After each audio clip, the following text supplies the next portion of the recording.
Hi guys, new day, new project. Spring is finally sprung. I'm itching to get the backhoe on. So let's start off by getting these 3-point arms out of the way. This backhoe will accommodate the arms to be on there if you drop them down just right. But I can't see having this extra junk in the way, so let's get this out of here. They come off pretty simple. Little pins.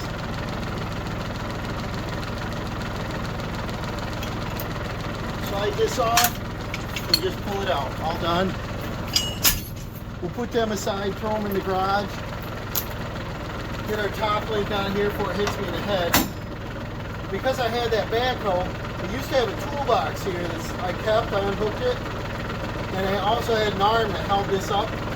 But when the backhoe's on here, it's really close to the seat is. So I took that off in there. We'll get all this out of the way.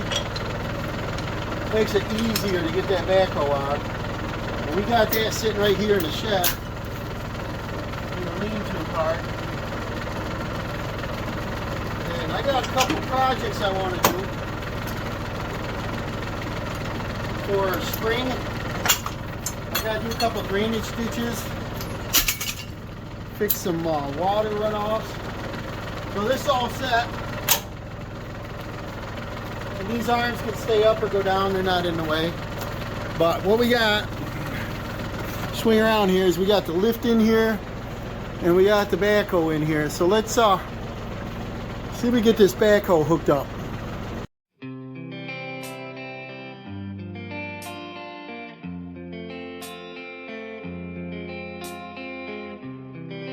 Now if you remember, this just hooks with 2 pins in the front. And then this goes right into the back bar that's left on the tractor. I leave it right on there. And then we got our 2 hoses. So let's see if we can squeak it out of here. I got lumber in the way, the lift's in the way, a bunch of ramps, a bunch of stuff here, but I'm going to try to back right up over it. And hopefully it didn't settle down too much. I put locks under it. It's got to just clear the tractor frame. Let's see if it works.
Center-wise is pretty good. I think the front end should go to the left a little. But we might be able to do that once we connect the hoses. And I think I go back about 6 more inches further.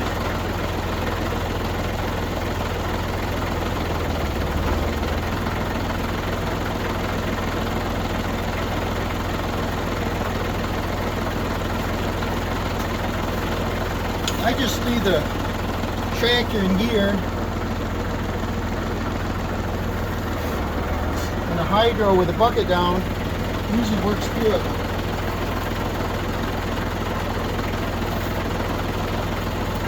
Yeah, I think we gotta move the whole thing over a couple inches yet.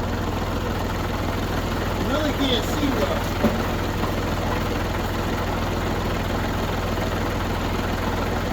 Really, if I do it in one try.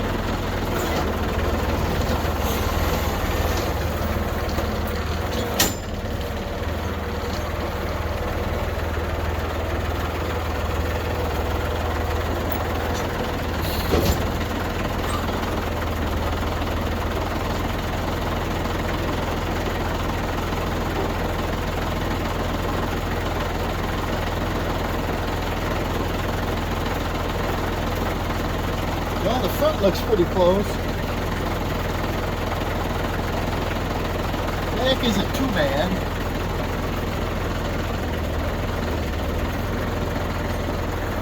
Let's see what we got here.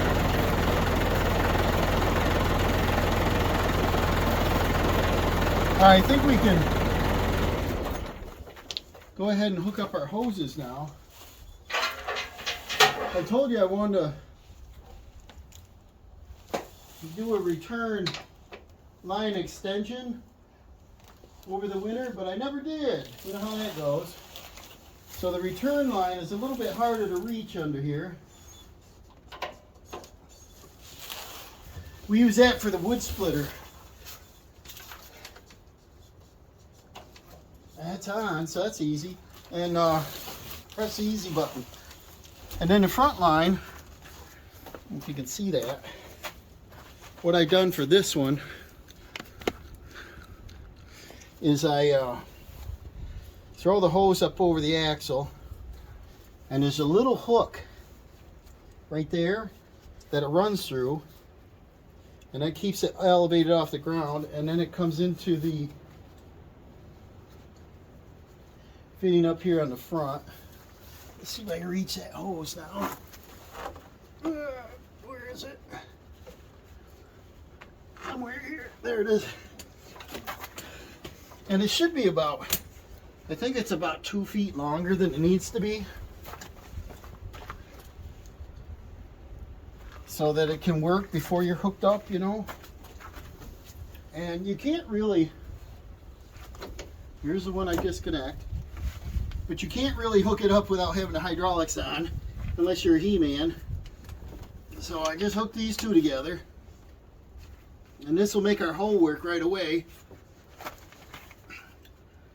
And I'll put these in as we get it hooked up. There we go. And I'll hook it up on this hook I'm talking about.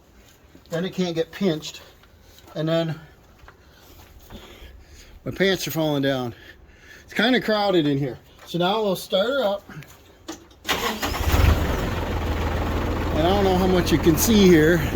All this lumber's in the way. As I take the levers and I press it down, it lifts the hole right up.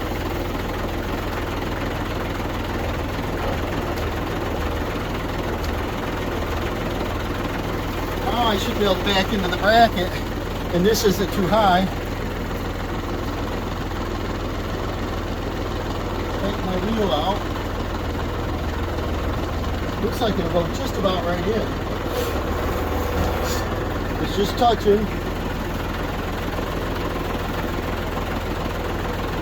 Looks like we gotta go up a little more.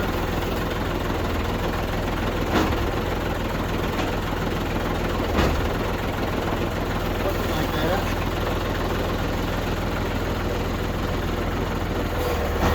That sounded good. Put tension on the bucket so the tractor won't roll. Boy, it's almost there.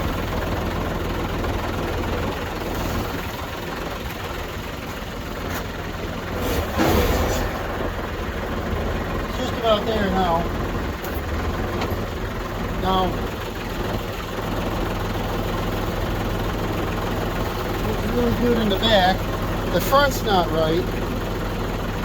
Got to come over just a little, so I'll get a little board or a little pry bar and push that over a little. We'll get something. Strike it back just a little bit. Boy, it should be really close right there. Now I've got to put the bucket up, and that'll put like a weight on it that'll tip the front off. Hard to reach from this side.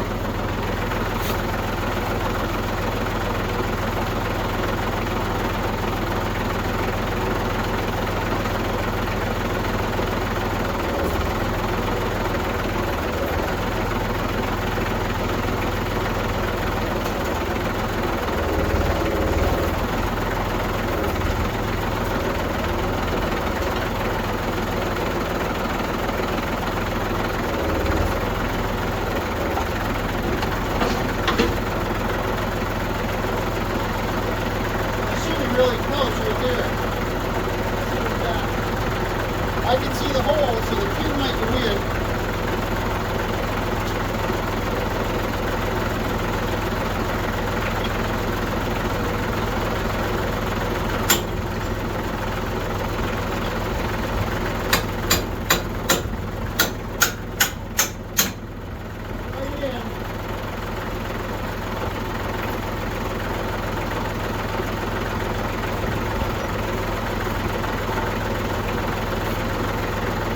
These are them nice pins. They got the point, so if you're off by a whisker, it drives it right in straight. The other side went in, so this should line right up. Then I got to put my my pins in, which are over in the bucket. Yeah, it went in almost by hand. It's in. We're on. So now I just lift up the riggers, lift everything up, and drive out of here.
That worked out pretty good.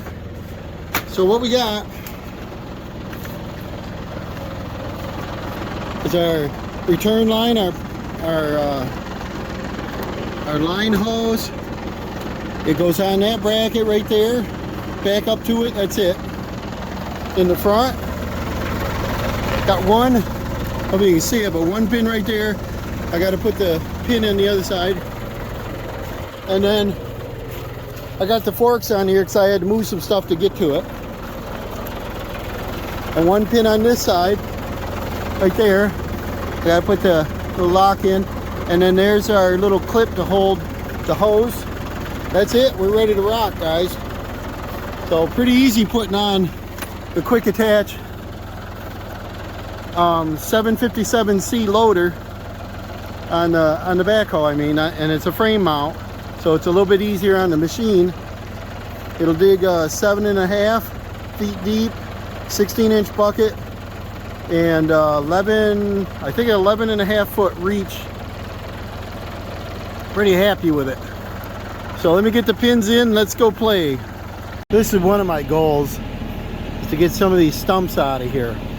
But we're not going to do it yet because we didn't grease it up and I don't have the time today. But I'd love to get that out of there and help fix that trail. It goes on around that way. And I just want to play around, dig a little hole here, see how well it does.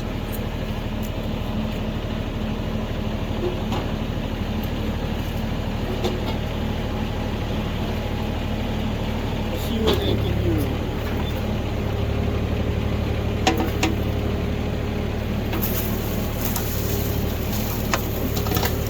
Doing this at idle. See, there's a tree root right there. Ooh, look at that nice stuff.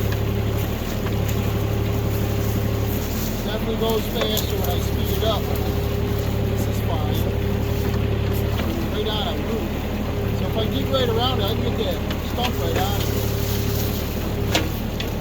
I don't want to upset that other one.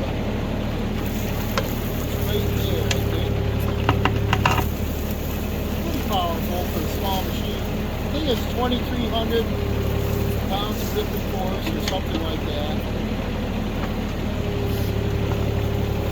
I bought this new, it's probably, I don't know, it's all 15 years old.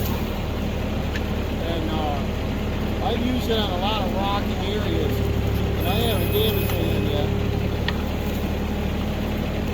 That's pretty good for a small machine. It's no excavator, but it works great for what it is. In there. If I went right around it all, I could get them. Just pop that stump right out of it.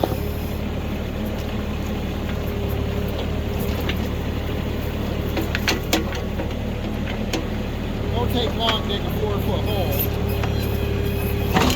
without the roots in the way. See some of them? They're good size. So what I want to do is